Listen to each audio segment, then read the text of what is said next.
Hello friends, welcome to WiFi study. दोस्तों, स्वागत करता हूँ आप सभी का WiFi study part fun academy पर। गुड इवनिंग गाइस, क्या हाल चाल आप लोगों के, कैसे हो आप लोग दोस्तों? उम्मीद करता हूँ कि बहुत अच्छे होंगे और आपकी प्रिपरेशन जो चल रही है ये भी दोस्तों बहुत अच्छी चल रही होगी और आप लोग बिल्कुल स्वस्थ भी होंगे। एक बार पुनः आप सभी का स्वागत इंडिया के number 1 study channel WiFi study part fun academy पर। मेरे प्यारे मित्रों, आज का ये महत्वपूर्ण सेशन में आज आपके सामने लेके आऊँ। आपका एक टेस्ट जो है ये मेरे द्वारा ऑर्गेनाइज करवाया जा रहा है ताकि आपने जो भी टॉपिक अब तक पढ़े हैं उनमें इससे यह आइडिया आपको लग सकेगा कि किस प्रकार से प्रश्न पूछे जा सकते हैं। मौर्य एम्पायर जो हमने लास्ट में पढ़ा है, जल्दी 15 मिनट का बस मामला रहा है, फिर गुप्ता पीरियड हम इसके बाद में प्रारंभ कर देंगे, गुप्त साम्राज्य हम प्रारंभ कर देंगे। एक बार प्लीज़ आप सभी शेयर कर दीजिएगा इस सेशन को। और सेशन की शुरुआत करें उससे पहले मैं आपको बता देना चाहता हूं, अगर आपने अनअकैडमी लर्निंग ऐप डाउनलोड नहीं किया है तो इसको आप लोग डाउनलोड अवश्य कर लीजिएगा। और डाउनलोड करने के बाद में आप मुझे यहाँ पर सर्च करेंगे प्रवीण कुमार के नाम से, और जैसे ही सर्च करेंगे मेरा प्रोफाइल आपके सामने आएगा और यहाँ पर आप लोग मुझे फॉलो कर लीजिएगा ताकि मेरे द्वारा जो भी फ्री सेशन चलाए जा रहे हैं, फ्री क्लासेज जो यहाँ पर चलाई जा रही हैं, आप लोगों को अवेलेबल हो सके। और अगर आपने सब्सक्रिप्शन ले रखा है तो उन क्लासों का भी नोटिफिकेशन आप लोगों को प्राप्त हो जाएगा मेरे प्यारे दोस्तों। अब देखिएगा, शुरुआत करते हैं पहले उससे पहले हम आगे बढ़ें। आप लोगों को पता होगा पटवार पुलिस टेस्ट सीरीज मेरे और गणेश सर के द्वारा एग्जाम से पहले एग्जाम अनअकैडमी लर्निंग ऐप पर ये ज्वाइन आपको करना है। अगर आपने अभी तक ज्वाइन नहीं किया है तो जल्दी से जल्दी ज्वाइन कर लीजिएगा। आरपीएससी कैटेगरी में मिलेगा और टेस्ट सीरीज के लिए 1 मंथ या फिर क्लासेस के लिए 3 मंथ्स का कोर्स आप लोग ज्वाइन कर सकते हो। वाईफाई राज हमारा रेफरल कोड है, इसको अप्लाई जरूर कर लीजिएगा। चलते हैं पहले प्रश्न की तरफ। अथर्ववेद में मृत्यु लोक का देवता बताया गया है। आज कुछ मैं ऐसे प्रश्न लेकर के आया हूँ आपके सामने जो हमने डिस्कस नहीं किया था क्लास में, लेकिन मैं इसीलिए ये प्रश्न आपको करवा रहा हूँ ताकि ये भी कॉन्सेप्ट आपके साथ साथ में क्लियर हो सके। अथर्ववेद में मृत्यु लोक का देवता किसे बताया गया है? पहला प्रश्न आपके सामने यह है। क्या विषामता को बताया गया है, बलिहर को बताया गया, परीक्षित को बताया गया या फिर प्रजंत को बताया गया? क्या होगा इसका करेक्ट आंसर? जल्दी से बताओ। देखें, अथर्ववेद में मृत्यु लोक का देवता किसे बताया गया है? जल्दी से बताओ। देखें, तो मैं अगर आपको बताऊं मेरे प्यारे मित्रों, बात अगर की जाएगी अथर्ववेद में मृत्यु लोक का देवता बताया गया है किसको? कमेंट करके आपको बताना जल्दी से जल्दी।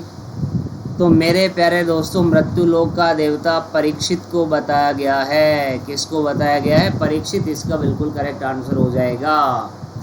अगले प्रश्न को देखते हैं। नेक्स्ट प्रश्न क्या कहता है आपका? अगला प्रश्न ये आता है, अथर्ववेद में प्रजापति की 2 पुत्रियां कहा गया है। ये तो मैंने क्लास में ही बात आपको बताई थी। सभा व विदत, समिति व विदत, विदत व प्रजापति, और डी ऑप्शन सभा व समिति। प्रजापति की 2 पुत्रियां अथर्ववेद में किसे कहा गया है, ये आपको बताना है। विदत मैंने आपको बताया था आर्यों की प्राचीन संस्था आती है। सभा जो आती है ये आपके अभिजात और वृद्ध लोगों की संस्था आती है, जबकि समिति के बारे में भी हमने चर्चा कर ली थी। तो प्रजापति की 2 पुत्रियां किन्हें कहा गया है अथर्ववेद में जो हमें उल्लेखित मिलता है? किसको? सभा व विदत, समिति व विदत, विदत एवं प्रजापति, सभा एवं समिति। तो मेरे प्यारे दोस्तों, बात अगर की जाएगी इसका करेक्ट आंसर जो होगा ये क्या हो जाएगा? डी ऑप्शन इसका बिल्कुल करेक्ट आंसर हो जाएगा। सभा व समिति जो हैं इनको अथर्ववेद में प्रजापति की 2 पुत्रियां कहा गया है। बिल्कुल डी ऑप्शन करेक्ट आंसर होगा। अगला प्रश्न देखते हैं। उत्तर वैदिक काल की प्रमुख फसल थी। ऋग्वेदिक काल और उत्तर वैदिक काल, फर्क प्रश्न में देख लीजिएगा, गौर से देखिएगा प्रश्न को। प्रश्न ये पूछ रहा है उत्तर वैदिक काल की प्रमुख फसल कौन सी थी? जो, गेहूं व धान, चावल या फिर मक्का? क्या होना चाहिए आपका करेक्ट आंसर? क्या जो होगा या फिर गेहूं व धान होगा, चावल होगी या फिर मक्का होगा? उत्तर वैदिक काल की प्रमुख फसल आपसे पूछी गई है। अगर यहाँ पर ऋग्वेदिक काल के बारे में पूछता तो आपका करेक्ट आंसर जो हो जाता, लेकिन पूछ रहा है उत्तर वैदिक काल में, तो बिल्कुल मेरे प्यारे दोस्तों उत्तर वैदिक काल की जो प्रमुख फसल आती है वो कौन सी आती है? गेहूं व धान की बात अगर की जाएगी, बी ऑप्शन इसका बिल्कुल करेक्ट आंसर हो जाएगा, गेहूं व धान।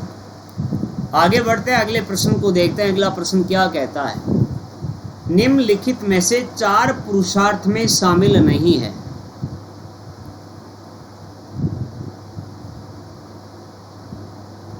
शामिल नहीं किया गया, 4 पुरुषार्थ में किसको शामिल नहीं किया गया, ये प्रश्न आपसे पूछ रहा है। धर्म, काम, ब्रह्मचर्य और मोक्ष। तो 4 पुरुषार्थ की बात हमने की थी, इनमें से कौन सा नहीं है ये आपसे पूछा गया है।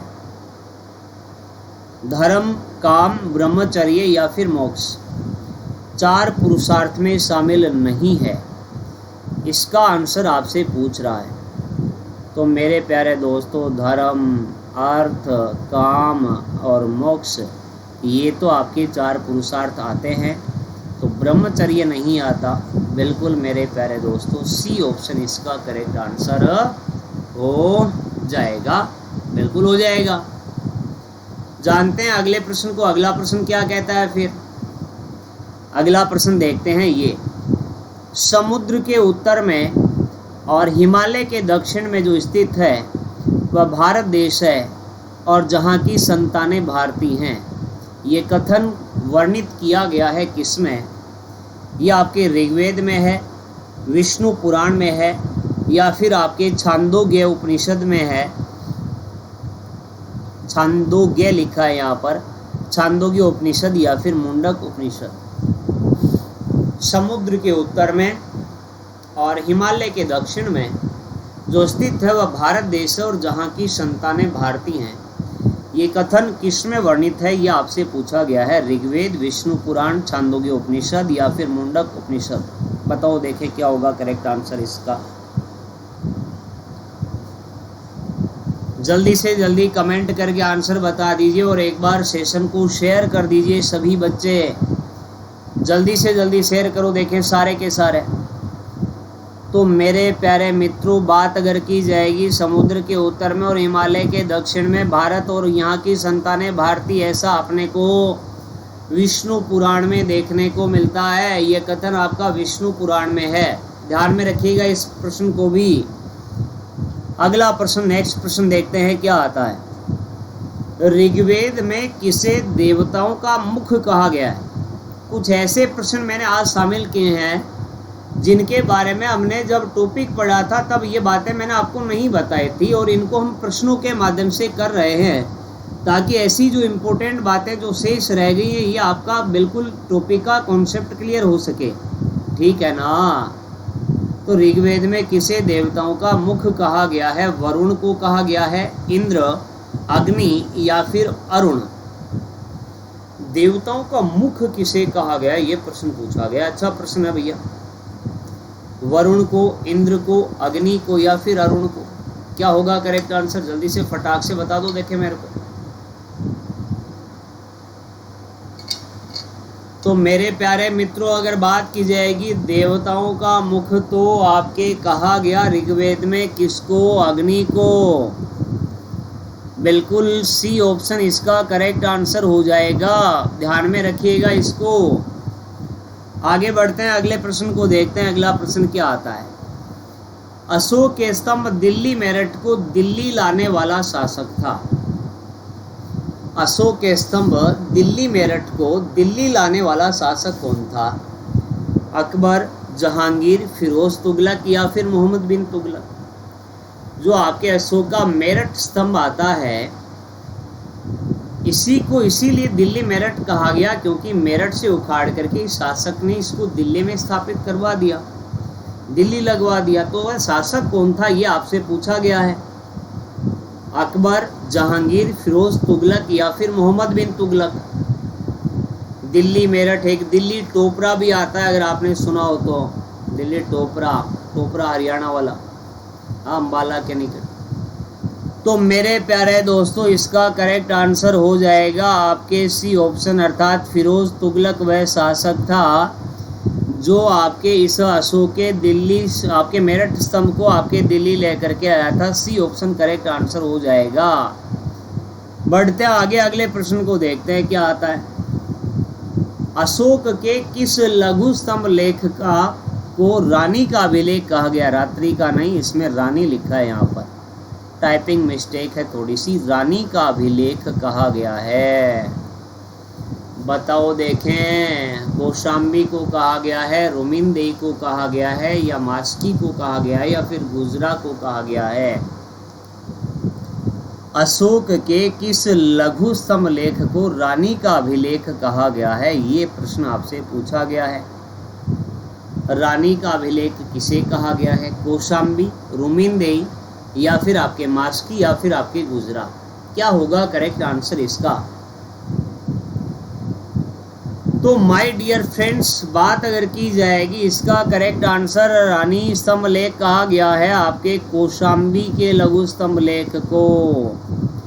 कुल 7 स्तंभ लेख आते हैं, जिसमें से 2 मैंने अभी आपको बताया, दिल्ली टोपरा, दिल्ली मेरठ की चर्चा हमने की। ये एक कौशाम्बी आया, बिल्कुल इसी को रानी अभिलेख कहा जाता है, ध्यान में रखिएगा इसको भी। अगला प्रश्न देखते हैं क्या कहता है। निम्नलिखित में से अशोक का वह अभिलेख जो खरोष्टी और ब्रह्मी दोनों लिपि में है? ये भी बढ़िया प्रश्न है भाई। खरोष्टी और ब्रह्मी दोनों लिपियों में लिखा हुआ अभिलेख कौन सा है अशोक का? तक्षशिला है, भापरू है, एर्रागुड्डी है, या फिर इनमें से कोई नहीं? एर्रागुड्डी भी इसको कहा जाता है, या एर्रागुड्डी भी इसको कहते हैं। निम्नलिखित में से अशोक का वह अभिलेख जो खरोष्टी व ब्रह्मी दोनों लिपि में है?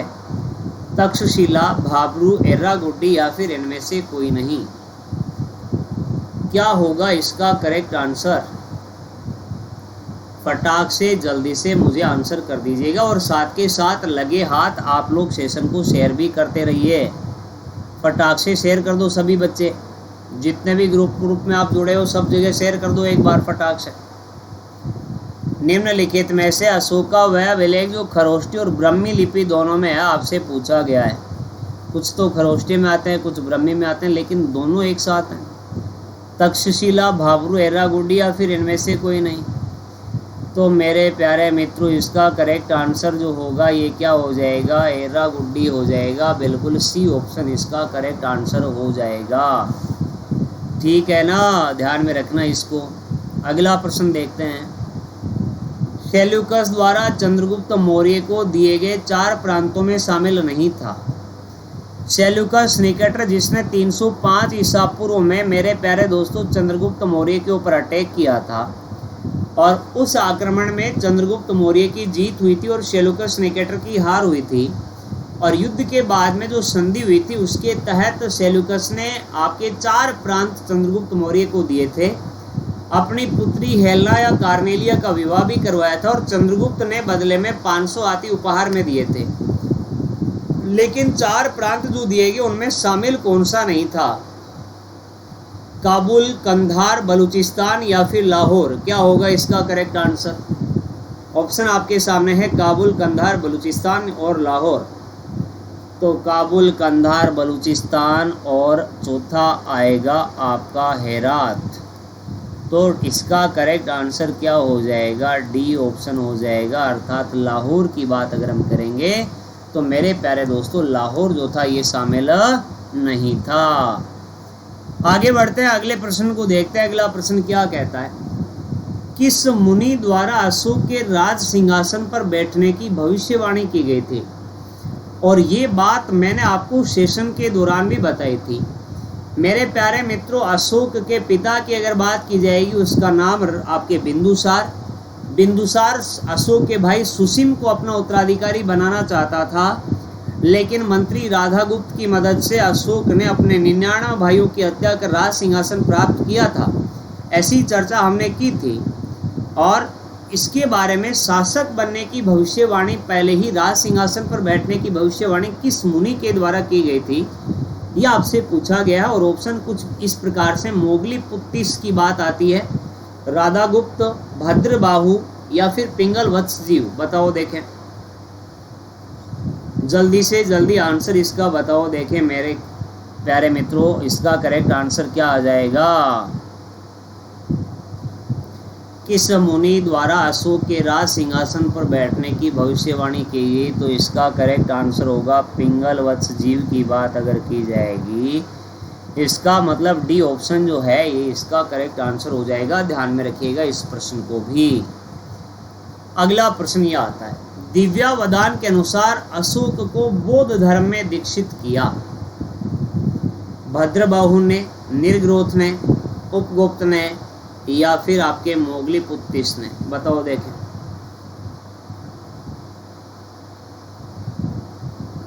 जल्दी से जल्दी आपका आंसर बताओ, देखिए क्या होना चाहिए। दिव्यावदान के अनुसार अशोक को बौद्ध धर्म में दीक्षित किया गया, किसके द्वारा? भद्रबाहु, निर्ग्रोथ, उपगुप्त या फिर मोगलीपुत्तिस? बताओ देखें क्या होगा करेक्ट आंसर। और स्पेशली मैंने आपको ये बताया था अगर दिव्यावदान से पूछता है तो आपको ये ध्यान में रखना है, बताई थी ना ये बात, याद आ रही होगी आपको। तो मेरे प्यारे दोस्तों दिव्यावदान के अनुसार अगर बात करेंगे तो उपगुप्त तो बिल्कुल करेक्ट आंसर हो जाएगा। सी ऑप्शन इसका बिल्कुल करेक्ट आंसर हो जाएगा। ध्यान में रखिएगा इसको भी। अगले प्रश्न को देखते हैं। अगला प्रश्न क्या कहता है, अर्थशास्त्र में वर्णित कुल तीर्थ हैं। अर्थशास्त्र में वर्णित कुल तीर्थ आपको पूछे गए हैं। तीर्थ और अध्यक्ष मैंने आपको बताए थे, अगर आपको ध्यान में आ रहा हो तो। बताए थे कि नहीं बताए थे? अब आप कहेंगे बिल्कुल सर बताए थे, तो फिर मैंने बताए थे तो फिर आप भी बता दो देखें फटाक से। अर्थशास्त्र में वर्णित कुल तीर्थ जो आते हैं ये कितने आते हैं आपके? 26, 17, 25 या फिर 18? क्या होगा इसका करेक्ट आंसर? तो मेरे प्यारे दोस्तों तीर्थों की कुल संख्या तो आपके 18 आती है, बताई थी मैंने। डी ऑप्शन इसका करेक्ट आंसर हो जाएगा। जबकि आपसे पूछता कि अर्थशास्त्र में वर्णित अध्यक्ष कितने, तब आपका आंसर 26 आता। लेकिन यहाँ पर तो कुल तीर्थ पूछ रहा आपको, तो बिल्कुल 18 आ जाएगा करेक्ट आंसर इसका। तो चलिए जानते हैं, अगले प्रश्न को देखते हैं। अर्थशास्त्र में वर्णित अध्यक्षों में राजकीय कृषि विभाग का अध्यक्ष था। अर्थशास्त्र में वर्णित अध्यक्षों में राजकीय कृषि विभाग का अध्यक्ष कौन था? संस्थाध्यक्ष, पण्याध्यक्ष, शीताध्यक्ष या फिर कुप्पाध्यक्ष? कुप्याध्यक्ष है एक, ये लिखा हुआ है कुप्याध्यक्ष। बताओ देखें क्या होगा। राजकीय कृषि विभाग या फिर वन विभाग की बात हम कर सकते हैं, उसका अध्यक्ष आपसे पूछा गया। संस्थाध्यक्ष कहलाएगा, पण्याध्यक्ष कहलाएगा, शीताध्यक्ष कहलाएगा या फिर कुप्याध्यक्ष कहलाएगा? ये भी मैंने आपको बताया था जब हमने चर्चा की थी आपके अध्यक्षों के बारे में। बिल्कुल मैंने चर्चा की थी इसके बारे में भी। तो मेरे प्यारे दोस्तों राजकीय कृषि विभाग का अध्यक्ष आपका शीताध्यक्ष आएगा। कौन सा आएगा? शीताध्यक्ष, सी ऑप्शन। ये दोस्तों मेरा टेलीग्राम ग्रुप है, अगर आप जुड़े हुए नहीं हो तो यहाँ पर जल्दी से जल्दी आज के आज ही जुड़ जाना आप लोग। ये इसका लिंक मैंने यहाँ पर दे रखा है, मामला सेट कर लेना। और ये दोस्तों टेस्ट पेपर के लिए मैं आपको बता चुका हूँ, जल्दी से जल्दी ज्वाइन कर लीजिएगा, लेट हो रही है आप लोगों को। अनअकैडमी लर्निंग ऐप पर आरपीएससी कैटेगरी में आपको गेट सब्सक्रिप्शन ऑप्शन आता है, यहाँ पर जाकर के क्लिक करना है। ओनली टेस्ट सीरीज के लिए 1 मंथ और साथ में क्लासेस भी लेना अगर चाहते हो, क्रैश कोर्स भी लेना चाहते हो तो 3 मंथ्स के लिए। वाईफाई राज हमारा रेफरल कोड है, 10% का डिस्काउंट आप लोगों को मिल जाएगा मेरे प्यारे दोस्तों। एग्जाम से पहले एग्जाम देने का मौका आपके पास में यहाँ पर है। ओके दोस्तों, तो उम्मीद करूँगा कि आज का सेशन जो रहा ये आप लोगों को बहुत अच्छा लगा होगा। ज़्यादा से ज़्यादा इसको लाइक कर